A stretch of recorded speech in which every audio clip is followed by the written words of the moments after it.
Hello and welcome back to another Warcraft video. This time it's going to be the first of a new series. So a little bit of introduction to the series itself. Now a while ago I did a poll of the things that I would enjoy making to find out which of those the audience would enjoy the most. And funny enough, number one was lore, old world, not lore specifically, but old world, old raids, old stuff like that.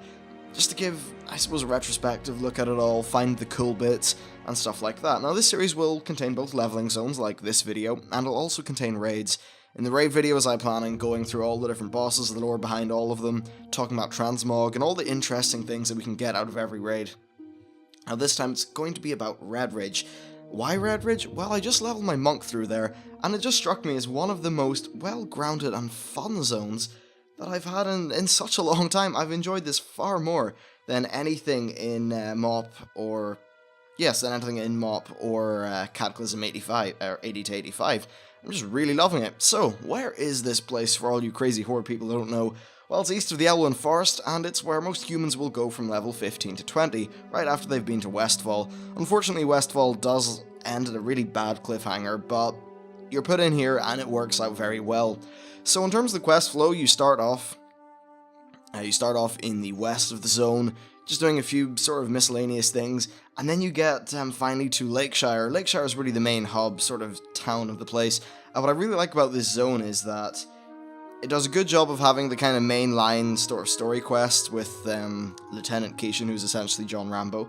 It's got that, but it also has the sort of more traditional style of kill, collect, quest, stuff like that. But the thing is, they send you to different places in the world. You feel like an adventurer, you go to the same hub town every time, you get quests, you go out into the world. It just has this really great sense of grounding you in the zone and having you, I just suppose it has more of a sense of place, rather than you just sort of trolling through the whole world like you do in Mists of Pandaria.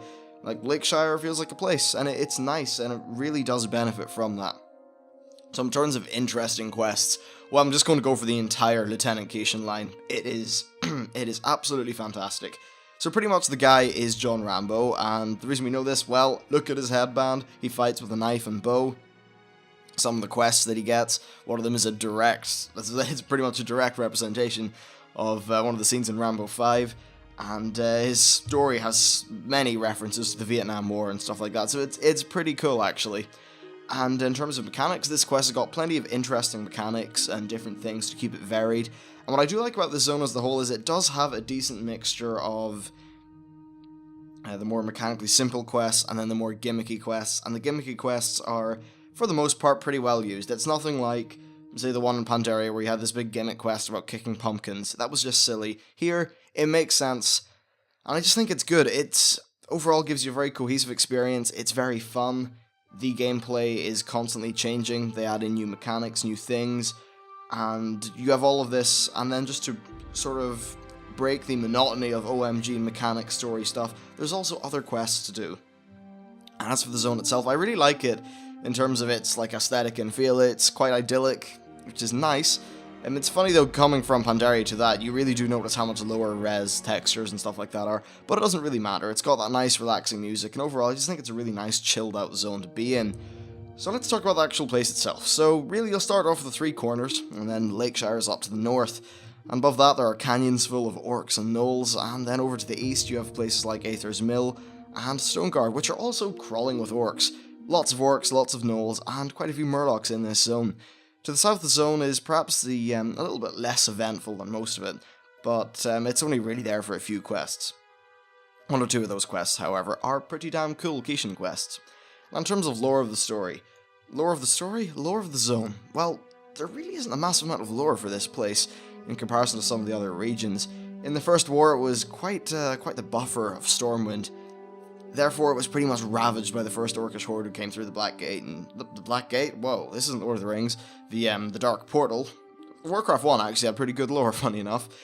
So yeah, that wasn't that fun for the locals. A whole bunch of them died, and since then, that was sort of dealt with. And then through all of the vanilla experience, it was a bit of a problem where they had problems with the Black Rock Mountain orcs, the gnolls and trolls, the gnolls and murlocs, that kind of thing, and Stormwind never really sent them help.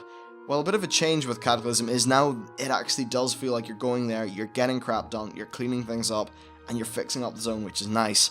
Another little tidbit for the players who played beforehand, you'll notice the bridge has been built, and it was kind of infamous, a bit of a running joke from Vanilla through Wrath, that no matter how hard he tried, the performer never got his damn bridge made. There was always some bullshit that was stopping him, and in a little bit of a nod to it being completed in the Cataclysm version of this zone, the bridge is there, which is pretty cool. So yeah, this is just like a pilot episode.